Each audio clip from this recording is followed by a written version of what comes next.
Hello dear all students, welcome to our class. আজকের ক্লাসে তোমাদের প্রত্যেককে অনেক অনেক স্বাগত। আজকের ক্লাসটা আমাদের হতে চলেছে সমস্ত রকম কম্পিটিটিভ এক্সামের জন্য জিকে পার্টটা। তো একটা কম্প্যাক্ট কিছু জিকে নিয়ে তোমাদের সামনে আমি হাজির হয়েছি। তো তোমরা দেখতেই পাচ্ছ set 1 GK for all government exam, যে কোনো এক্সামের জন্য আজকে সেট 1টা হতে চলেছে। তো আমি চাইবো তোমরা প্রত্যেকেই কমেন্ট সেকশনে প্রত্যেকটা এমসিকিউ অ্যাটেন্ড করো এবং উত্তর দেওয়ার চেষ্টা করো। যদি কোনো এমসিকিউ নিয়ে তোমাদের কোনো ডাউট থেকে থাকে, কোনো প্রবলেম থেকে থাকে, সেটাও কিন্তু তোমরা কমেন্ট সেকশনে অবশ্যই জানাবে। তো শুরু করছি, তোমরা সকলে রেডি? দেখো, শুরু করো, উত্তর করা শুরু করে দাও। ম্যাকমোহন লাইন কাকে বলে? ভারত চীন সীমান্ত রেখাকে, ভারত পাকিস্তান সীমান্ত রেখাকে, ভারত তিব্বত সীমান্ত রেখাকে, না কোনোটিই নয়? শুরু করছো, উত্তর দাও, সকলে চেষ্টা করো। এবং আমাদের গোটা বিশ্বে যতগুলো লাইন রয়েছে বা যতগুলো সীমান্ত রেখা রয়েছে, তার মধ্যে খুব গুরুত্বপূর্ণ একটা সীমান্ত রেখা বা লাইন হচ্ছে ম্যাকমোহন লাইন। ওকে, তো এটা নিয়ে যদিও একটু দ্বিমত রয়েছে, তাও আমাদের এক্স্যাক্ট একটা উত্তর এখান থেকে তো হচ্ছেই। আশা করি সকলে উত্তর দিয়ে দিয়েছো। তো আমি বলি, এটার এক্স্যাক্ট যে উত্তরটা হবে সেটা হচ্ছে ভারত তিব্বত সীমান্ত রেখাকে। এবারে তোমাদের মনে হতে পারে যে ভারত চীন, অবশ্যই ভারত চীনটা যে ভুল হবে তা নয়, তবে এক্স্যাক্ট কেন আমরা অপশান সিটা নিলাম সেটা আমরা কি পয়েন্টে দেখে নেব। এবং তোমাদের বলে রাখি, কিছু টেকনিক্যাল ইস্যুর জন্য আজকে আমি পেন ট্যাব ব্যবহার করতে পারছি না, বা আমি লিখেও আমার একটু প্রবলেম হচ্ছে। তো এর পরের যে ক্লাসগুলো হবে, মানে প্রবলেমটা মেটার পর, সেগুলো তো আমি তোমাদের সামনে লিখেই ক্লাসগুলো দেব, এইটুকু বলে দিচ্ছি। তো কি পয়েন্টে কি বলছে? ম্যাকমোহন লাইন হলো চীন তিব্বত অঞ্চল এবং ভারতের উত্তর পূর্ব অঞ্চল। মানে ম্যাকমোহন লাইন চীনে এবং ভারতের সীমান্ত রেখা, এটা সঠিক উত্তর, চোখ বন্ধ করে। তবে চীনের তিব্বত অঞ্চল এবং ভারতের উত্তর পূর্ব অঞ্চল, এই জায়গাটার সীমান্ত রেখা হচ্ছে ম্যাকমোহন লাইন। এখান থেকে আর একটা এমসিকিউ আমাদের জেনে রাখতে হবে যে কার নামানুসারে ম্যাকমোহন লাইন নামটা করা হয়েছে। দেখো, এখানে খুব সুন্দরভাবে রয়েছে যে 1914 সালে সিমলা কনভেনশনে হেনরি ম্যাকমোহন, তাহলে এই হেনরি ম্যাকমোহনের নামানুসারে এই সীমান্ত রেখা, মানে ভারত চীনের সীমান্ত রেখা বা ওটাকে বলা হয়েছে ম্যাকমোহন লাইন, যেটা 1914 সালের সিমলা কনভেনশন। ক্লিয়ার? বাস এইটা থেকে এইটুকু পর্যন্ত আমরা জানতে পারলাম। নেক্সট হচ্ছে ডুরান্ট রেখা কাকে বলে? ভারত পাকিস্তান সীমারেখাকে, ভারত আফগানিস্তান সীমারেখাকে, ভারত চীন সীমারেখাকে, ভারত তিব্বত সীমারেখাকে। এবারে বলি, দেখো, এর আগে যেটা আমরা করলাম ম্যাকমোহন লাইন, সেটার মতনই, মানে সেটাও একটা সীমান্ত রেখা এবং এটাও সেরকমই যে ডুরান্ট রেখা এটা কোথায় রয়েছে? ভারত পাকিস্তান, ভারত আফগানিস্তান, ভারত চীন তো নয়, সেটা তোমরা আগেই জেনে গেলে, কারণ চীনে যদি আমরা পাই এরকম প্রশ্ন, তাহলে সেটা ম্যাকমোহন লাইন, তাই না? হেনরি ম্যাকমোহন 1914 সিমলা কনভেনশন, এইটুকু ক্লিয়ার। এটা সঠিক উত্তর কি দাঁড়াচ্ছে তাহলে বলো তো? এটার সঠিক উত্তর দাঁড়াচ্ছে আমাদের ভারত পাকিস্তান হয়ে যাবে আমাদের সঠিক উত্তর, option B. Sorry, Bharat Afghanistan হয়ে যাচ্ছে আমাদের সঠিক উত্তর। আচ্ছা, এবারে আমরা এই ভারত আফগানিস্তান থেকে দেখে নিচ্ছি কি পয়েন্টে, যে 1896 সালে ব্রিটিশ কূটনীতিক স্যার মার্টিমার ডুরান্ট কর্তৃক ভারত ও পাকিস্তানের মধ্যে সীমানা রেখায় ডুরান্ট লাইন নামে পরিচিত। তাহলে আমরা সময়সূচিটা জানছি, সময়সূচি হচ্ছে 1896। এবং আর একটা যেটা, যে কার নামানুসারে ডুরান্ট লাইনটা নামকরণ করা হয়েছে, খুব সুন্দরভাবে আমরা ক্লিয়ার হয়ে যাচ্ছে যে স্যার মার্টিমার ডুরান্টের নামানুসারে ভারত ও আফগানিস্তানের সীমান্ত রেখাটা নামকরণ করা হয়েছে। বোঝা গেল? বাস, নেক্সট যে প্রশ্নটা আমরা দেখব, পোরবন্দর শহরটির সঙ্গে কোন জাতীয় শিল্প সংশ্লিষ্ট? রেল ইঞ্জিন, লৌহ ইস্পাত, সিমেন্ট, না পেট্রোকেমিক্যাল? বলো। দেখো, আমরা এরকম প্রচুর প্রশ্ন পাই যে প্রত্যেকটা বন্দরের সঙ্গে, প্রত্যেকটা জায়গার সঙ্গে, কিছু কিছু জায়গার সঙ্গে কিছু কিছু শিল্প সম্পর্কযুক্ত রয়েছে। তো সেরকম একটা এমসিকিউই হচ্ছে, পোরবন্দর শহরটির সঙ্গে কোন জাতীয় শিল্প সংশ্লিষ্ট? বলো।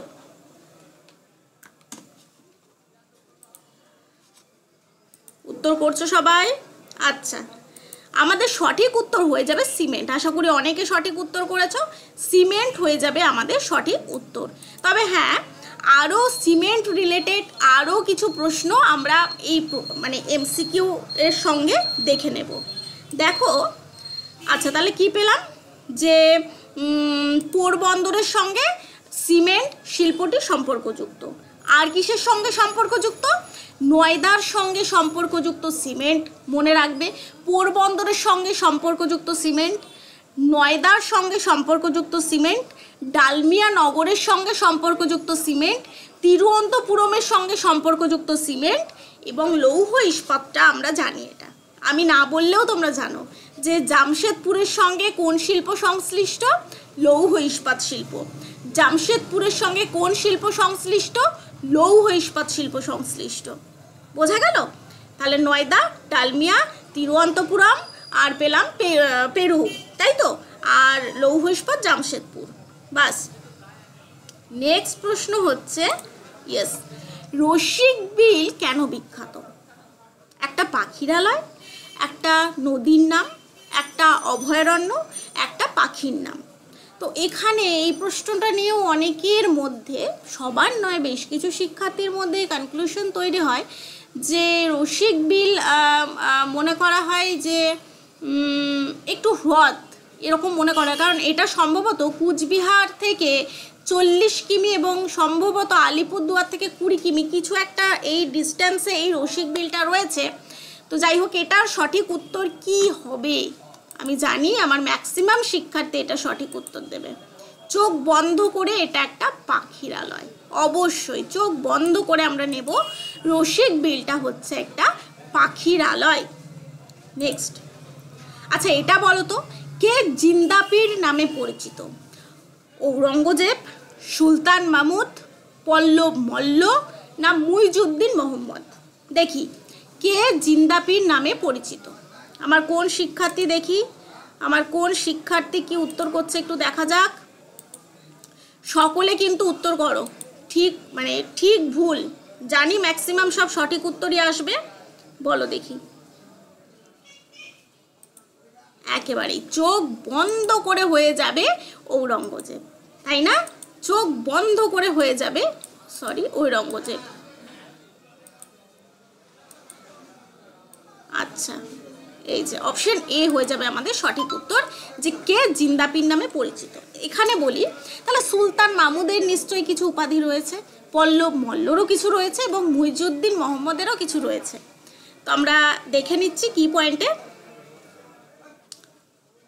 হ্যাঁ দেখো, সুলতান মাহমুদ, পল্লব মল্ল, মুইজউদ্দিন মোহাম্মদ, আমরা পেয়েছি জিন্দাপীর ঔরঙ্গজেব গেল অপশনে। অপশন বি হচ্ছে সুলতান মাহমুদ বাদশিকার নামে পরিচিত। খুব ভালো করে মনে রাখবে, সুলতান মাহমুদ বাদশিকার নামে পরিচিত। পল্লব মল্ল খুব ভালো করে মনে রাখবে, প্রথম মহেন্দ্র বর্মন নামে পরিচিত। মুইজউদ্দিন মোহাম্মদ, এটাও ভালো করে মনে রাখতে হবে যে মোহাম্মদ ঘুরি। বোঝা গেল? তাহলে এইগুলো আশা করি তোমরা অনেকেরই জানা। আচ্ছা, বাদশিকান, সুলতান, আবারও বলছি পল্লব মল্ল, প্রথম মহেন্দ্র বর্মন এবং মুইজউদ্দিন মোহাম্মদ ঘুরি। ওকে, নেক্সট।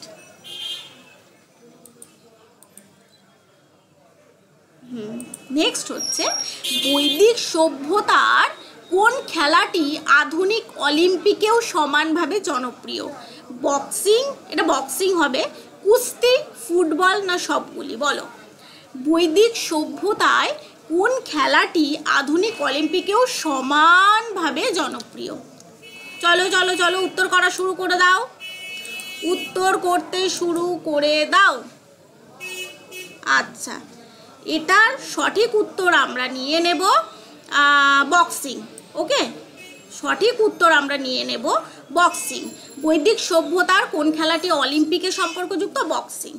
তাহলে এবার দেখব কুস্তি, ফুটবল এই সম্পর্কে আমরা একটু দেখে নিই। ভারতের মানে এই এমসিকিউর প্রসঙ্গে এই দুটি এমসিকিউ কিন্তু খুব গুরুত্বপূর্ণ। তোমরা হয়তো পড়েওছো বা জেনেওছো যে ভারতে ফুটবলের জনক কাকে বলে? নগেন্দ্র প্রসাদ সর্বাধিকারী। ফুটবলের জনক কে? নাগেন্দ্র প্রসাদ সর্বাধিকারী। এবং ফুটবলার প্রথম পদ্মশ্রী খেতাব কে লাভ করে? গোষ্ঠপাল। ফুটবলের প্রথম পদ্মশ্রী খেতাব কে লাভ করেন? গোষ্ঠপাল। ওকে, নেক্সট আমরা দেখব খুব ইজি একটা প্রশ্ন, ভীষণই ইজি। সেটা হচ্ছে গ্র্যান্ড ক্যানিয়ন পৃথিবীর বিখ্যাত কি? এটা গ্র্যান্ড ক্যানিয়ন কি পর্বত? গ্র্যান্ড ক্যানিয়ন কি গিরিখাত? না গ্র্যান্ড ক্যানিয়ন নদী? না এটা সমভূমি? বলো তো কি গ্র্যান্ড ক্যানিয়ন কি? এটা একটু চেষ্টা করো সকলে। আমি জানি এটার উত্তর অন্তত সবাই দেবে, প্রত্যেকে এটার উত্তর দেবে। আচ্ছা, এটা একটা গিরিখাত। Option B is the right answer, গিরিখাত। ওকে, তবে এই প্রসঙ্গে আরেকটু জানতে হবে যে দক্ষিণ পেরুর কলকা নদীর গিরিখাতটি বিশ্বের বৃহত্তম গিরিখাত। বিশ্বের গ্র্যান্ড ক্যানিয়ন গিরিখাত, এটা একেবারেই সঠিক। কিন্তু বিশ্বের বিখ্যাত গিরিখাত কোনটা? পেরুর কলকা। পেরুর কলকা, বোঝা গেল? যার গভীরতা কত? 4375 মিটার।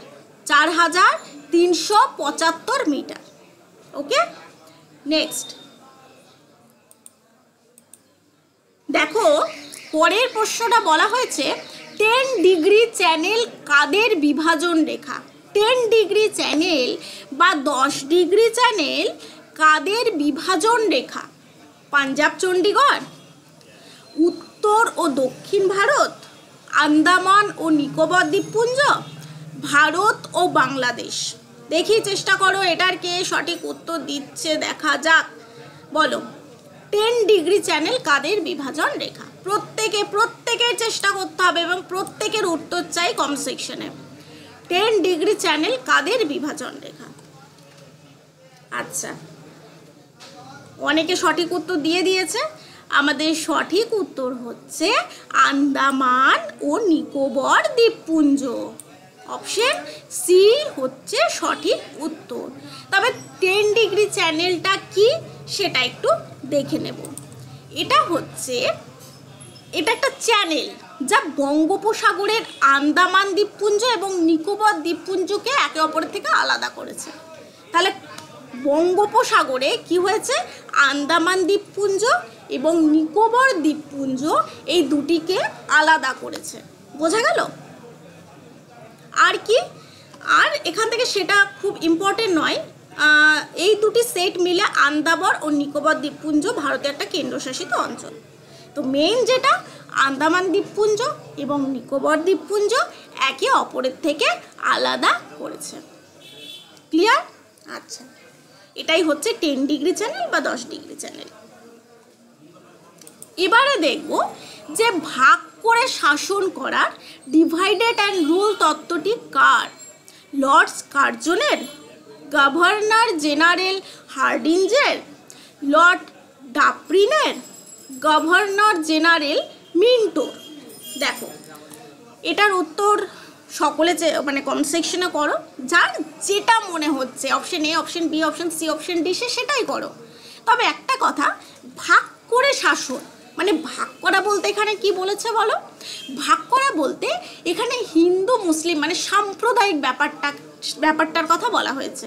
মানে হয় না কি সাম্প্রদায়িক ব্যাপারটাকে উস্কে দিয়ে একটা বিশৃঙ্খলমূলক পরিস্থিতি সৃষ্টি করে নিজেদের আখেরটা মানে গুছিয়ে নেওয়া বা নিজের শাসনটাকে প্রতিষ্ঠিত করা, এরকম একটা ব্যাপারই হচ্ছে ভাগ করে শাসন করা। তো এই তত্ত্বটি কার? হ্যাঁ, অনেকে অবশ্যই সঠিক উত্তর দিয়েছ। আমাদের এই প্রশ্নের সঠিক উত্তর হয়ে যাবে option D, governor general mint. Option D is the right answer, governor general Minto. এবারে একটু দেখে নিয়ে এখানে রয়েছে, তোমরা চাইলে খুব ভালো করে পড়তেও পারো, স্ক্রিনশটও নিতে পারো, যে ভাগ করে শাসন করা নীতি বলতে মূলত সাম্প্রদায়িক হিন্দু মুসলিম দুটি সম্প্রদায়কে বিভক্ত করার কূটকৌশলকে বোঝায়, যেটা মানে আগেও ছিল এবং বর্তমানেও আছে, হয়তো ভবিষ্যতেও থাকবে। মানুষ যতই শিক্ষিত হোক এই ব্যাপারটা থাকবেই। এবং এই নীতির অন্যতম মূল উদ্দেশ্য ছিল সাম্প্রদায়িকতাকে উস্কে দিয়ে দুটি বৃহৎ সম্প্রদায়ের শ্রদ্ধা ও সম্প্রীতি নষ্ট করা। খুব ভালো করে তোমরা বুঝতেই পারছো। নেক্সট, ভারতের সর্বপ্রথম ট্রেড ইউনিয়ন স্থাপন করেন মুজাফফর আহমেদ, গোপেন চক্রবর্তী, লালা লাজপত রায়, বঙ্কিম মুখার্জি। বলো, এটা অনেকে পারবে মনে হচ্ছে, খুব মানে প্রচুর উত্তর আসবে এটার। ভারতের সর্বপ্রথম ট্রেড ইউনিয়ন কে স্থাপন করেন? বলো, কি মনে হচ্ছে? আচ্ছা, ভারতের সর্বপ্রথম ট্রেড ইউনিয়ন স্থাপন করেন লালা লাজপত রায়। এটা অনেকেরই জানা ছিল। অপশন সি হচ্ছে আমাদের সঠিক উত্তর। নেক্সট হচ্ছে, বলো তো এখানে কোনটা ভুল, দেখি কজন পারছে এবং ভুলটা কে কে ধরতে পারছে। বলা হচ্ছে এখানে কোনটি ভুল? কান্ডালা গুজরাট, নিউ ম্যাঙ্গালোর গুজরাট, তুতিকোরিন তামিলনাড়ু, জওহরলাল নেহেরু মহারাষ্ট্র। তবে আমার ভুল হয়েছে দুটি অপশনে গুজরাট দেওয়া। তোমরা বুঝতেই পারছো যে অপশন এ বা অপশন বি দুটোর মধ্যে একটা ভুল আছে, কিন্তু কোনটা সেটাই বলতে হবে। চেষ্টা করো, দেখি আমার কোন শিক্ষার্থী ঝটপট আগে উত্তর দিচ্ছে। বলো, হয়তো উত্তর দিয়েছো তোমরা, মানে দিয়ে দিয়েছো। আমাদের সঠিক উত্তর হয়ে যাবে অপশন বি। অপশন বি কেন এবার বলি কোনটা ভুল। চোখ বন্ধ করে অপশন বি ভুল। কেন ভুল? কান্ডালার বন্দর গুজরাট, এটা সঠিক, কিন্তু নিউ ম্যাঙ্গালোরের বন্দর হচ্ছে কর্ণাটক। এখানে যদি কর্ণাটক হতো তাহলে সেটা হতো সঠিক। এখানে যেহেতু গুজরাট আছে তাই এটা আমাদের ভুল। ওকে, তাই এটা হচ্ছে আমাদের ভুল। তোমরা বুঝতেই পারছো, এটা হচ্ছে আমাদের ক্রস, এবং তাহলে এটা কর্ণাটক হতো, তাহলে সঠিক হতো। এবং তুতিকোরিনের বন্দর তামিলনাড়ু এবং জওহরলাল নেহেরু মহারাষ্ট্র, সবকটি সঠিক। ক্লিয়ার? নেক্সট, বলো এবার দেখি এই প্রশ্নটা কে বলে। কোনটা সঠিক নয়, মানে কোনটা ভুল সেটা তোমাদের বের করতে হবে। আগ্নেয় পর্বত ফুজিয়ামা, স্তূপ পর্বত ভোজ, ভঙ্গিল পর্বত হিমালয়, ক্ষয়জাত পর্বত ভিসুভিয়াস। বলো কি হচ্ছে, কোনটা ভুল সেটা একটু বলো তো দেখি, আমি শুনি একটু। কোনটা ভুল বলে তোমাদের মনে হচ্ছে বলো। আমি বলি, আগ্নেয় পর্বত ফুজিয়ামা একেবারে সঠিক, স্তূপ পর্বত হচ্ছে ভোজ আরও সঠিক, ভঙ্গিল পর্বত হচ্ছে হিমালয় একেবারে সঠিক, ক্ষয়জাত পর্বত ভিসুভিয়াস নয়। কি বললাম? ক্ষয়জাত পর্বত ভিসুভিয়াস নয়।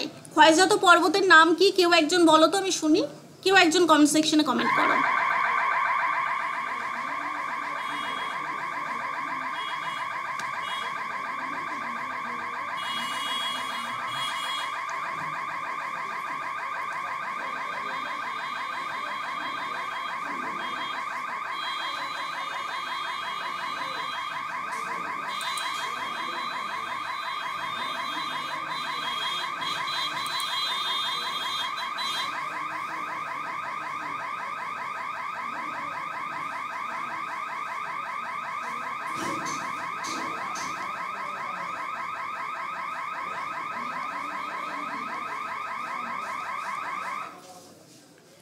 আচ্ছা, তাহলে কোনটা সঠিক নয়? কি বললাম? আগ্নেয় পর্বত ফুজিয়ামা এটা সঠিক, স্তূপ পর্বত ভোজ এটাও সঠিক, ভঙ্গিল পর্বত হিমালয় এটাও সঠিক, ক্ষয়জাত পর্বত ভিসুভিয়াস নয়। ক্ষয়জাত পর্বতটা হচ্ছে এটা কি এটা হচ্ছে তোমার আরাবল্লী, আরাবল্লী পর্বতটা হবে ক্ষয়জাত। ভিসুভিয়াস কি বলো তো, এটা হচ্ছে তোমার আগ্নেয় পর্বত।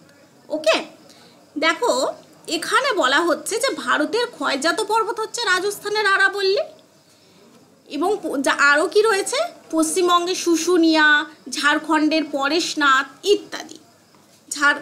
ক্লিয়ার? তাহলে এখানে ভিসুভিয়াস কিন্তু আগ্নেয় পর্বত, ক্ষয়জাত পর্বত নয়। পরের প্রশ্ন কি রয়েছে? পরের প্রশ্ন রয়েছে আনন্দ এই শহরটির সঙ্গে কি জাতীয় শিল্প জড়িত আছে? দুগ্ধ শিল্প, পেট্রোলিয়াম শিল্প, সার না পেট্রোকেমিক্যাল? বলো, আনন্দ এই শহরটির সঙ্গে কি জাতীয় শিল্প জড়িত আছে? প্রত্যেকে একটু চেষ্টা করো, প্রত্যেকে চেষ্টা করলেই পারবে, এটা দেখে হয়ে যাবে, এটা চোখে দেখে হয়ে যায়। আনন্দ এই শহরটির সঙ্গে জড়িত শিল্প হচ্ছে দুগ্ধ শিল্প। দুগ্ধ শিল্পের সঙ্গে আনন্দ এই শিল্পটি জড়িত রয়েছে। ক্লিয়ার? দুগ্ধ শিল্প। Okay, option A is the right answer. Next কি? নেক্সট হচ্ছে চায়নাম্যান শব্দটি কোন খেলার সঙ্গে যুক্ত? বলো, ক্রিকেট, হকি, ভলিবল না অল? চায়নাম্যান শব্দটি কোন খেলার সাথে যুক্ত? ক্রিকেট, হকি, ভলিবল না অল? এটাও সকলেই চেষ্টা করলে এক্ষুনি উত্তর দিয়ে দেবে। প্রত্যেকে উত্তর দিয়েও দিয়েছো, চলো একটু চেষ্টা করো। আচ্ছা, চায়নাম্যান শব্দটি কিন্তু ক্রিকেট খেলার সঙ্গে সম্পর্কযুক্ত, মানে option A is the right answer. বোঝা গেল?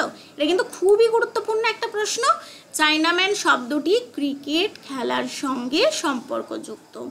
তাহলে আমরা দেখে নেব যে মানে আর দুটো অপশনের যেটা রয়েছে হকি আর ভলিবল, এই দুটো একটু দেখে নিই যে হকি খেলাটি প্রথমে কি নামে পরিচিত ছিল। জানা আছে কারোর? জানা আছে? হকি খেলাটি প্রথমে কি নামে পরিচিত ছিল? হকি খেলাটি কমক নামে পরিচিত ছিল। হকি খেলাটি কমক নামে পরিচিত ছিল। এবং বিশ্বে প্রথম ভলিবল ফেডারেশন কোথায় গঠিত হয়? চেকোস্লোভাকিয়া। বোঝা গেল? দুটোই কিন্তু খুব কমন এবং খুব গুরুত্বপূর্ণ এমসিকিউ। বিশ্বে প্রথম ভলিবল ফেডারেশন গঠিত হয় চেকোস্লোভাকিয়া। এবারে প্রচুর এমসিকিউ, মানে প্রচুর এমসিকিউ আমরা আলোচনা করব। বেশ কয়েকটা এমসিকিউ আমরা আলোচনা করলাম। তার মধ্যে তোমাদের একটা হোমওয়ার্কের প্রশ্ন আমি এখন জিজ্ঞাসা করছি যে সুলতানি যুগের আকবর কাকে বলে? এটা প্লিজ একটু তোমরা কমেন্ট করো, এক্ষুনি কমেন্ট করো, আমি এক্ষুনি দেখব তোমাদের কাছে যে সুলতানি যুগের আকবর কাকে বলে। বলো, আমি এক্ষুনি কমেন্ট সেকশনে দেখতে চাই, প্রত্যেকের উত্তর দেখতে চাই। সুলতানি যুগের আকবর কাকে বলে? এক্ষুনি আমি দেখব। আচ্ছা, তোমাদের আবারও বলছি, যেহেতু আমার কিছু টেকনিক্যাল ইস্যু রয়েছে, আমি সেই জন্য মানে স্ক্রিন ওয়ার্ক করতে পারলাম না। যতটা সম্ভব আমি এইভাবেই তোমাদের সামনে তুলে ধরলাম। তো সুলতানি যুগের আকবর কাকে বলা হয়? অনেকেই পেরেছো, অনেকেরই মনে আসছে না। তো ফিরোজ শাহ তুগলককে কিন্তু সুলতানি যুগের আকবর বলা হয়। ফিরোজ শাহ তুগলককে সুলতানি যুগের আকবর বলা হয়। ওকে, তো আজকে তো এই গুটি কয়েক এমসিকিউ নিয়ে আমাদের ক্লাসটা হলো, যেহেতু মানে সেট 1। তো ক্লাসটা তোমাদের কেমন লাগছে অবশ্যই জানিও, কোথাও কোনো প্রবলেম হলে সেটাও জানিও। সকলে খুব ভালো থাকো, সুস্থ থাকো। বাই বাই সবাইকে।